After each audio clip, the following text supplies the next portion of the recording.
Good evening, Prime Minister. It's John Duty. I'm counsel for the Ukrainian-Canadian Congress. We've heard that Russia's foreign interference activities in foreign elections was the catalyst for the plan to protect Canada's democracy, and that Russia was a foreign nation that the Canadian government was concerned could potentially interfere in Canadian elections, correct? Yes. Okay. We've also heard from the site task force and the panel of 5 that neither identified any foreign interference activity by Russia in either the 2019 or the 21 general election. It would seem possible that Russia was not interested in interfering with Canadian elections in those years, or equally possible that they did and the Canadian government failed to detect it.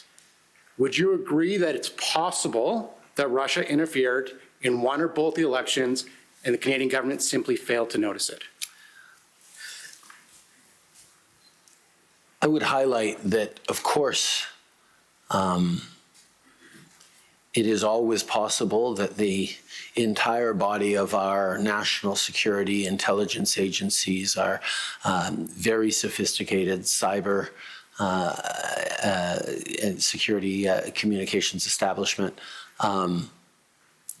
detected absolutely nothing or got it wrong.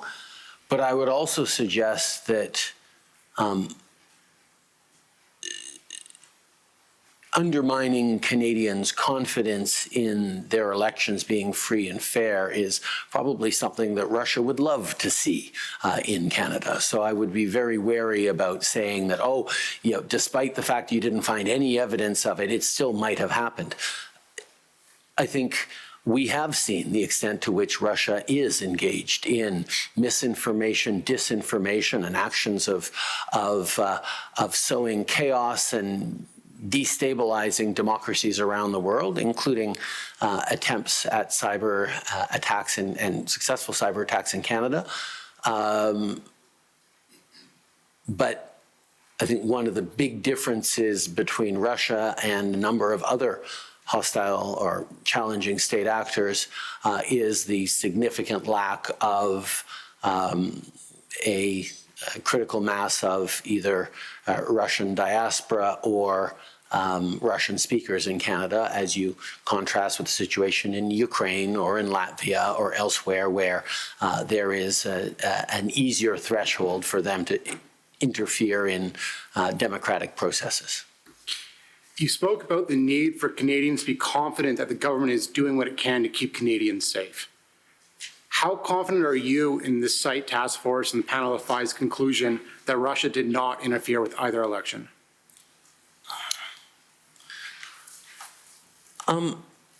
We know Russia is responsible for significant amounts of propaganda, of misinformation, of disinformation, and certainly attempts at interference are no doubt ongoing from Russia. They are a hostile actor, hostile to Canada, hostile to our values, hostile to our support of Ukraine, and hostile to our democracy.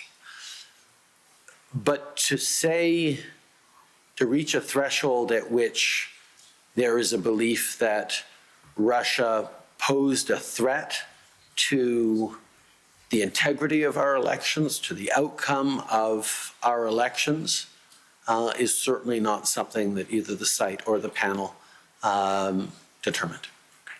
And finally, would you expect members of the Canadian-Ukrainian community to have a high level of confidence in that conclusion as well?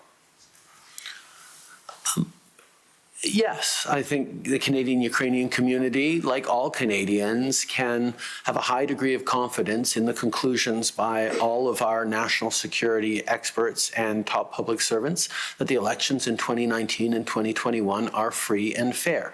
At the same time, I think Ukrainian Canadians, like all Canadians, need to remain vigilant to Russian disinformation and to the amplification of pro-Russian narratives in contexts and coming from places that one wouldn't suspect pro-Russian narratives to be amplified. I'm very pleased to see that Ukraine just passed the updated Canada-Ukraine Free Trade Agreement over the past days, and I am continue to be bewildered at the fact that the Conservative Party voted against that update because they fell prey to pro-Russian narratives that are undermining Canada's support for Ukraine amongst Conservative Canadians, which I know is a thing of deep distress for many Ukrainian Canadians, and rightly so. Thank you, Prime Minister. Metzirois for the RCDA.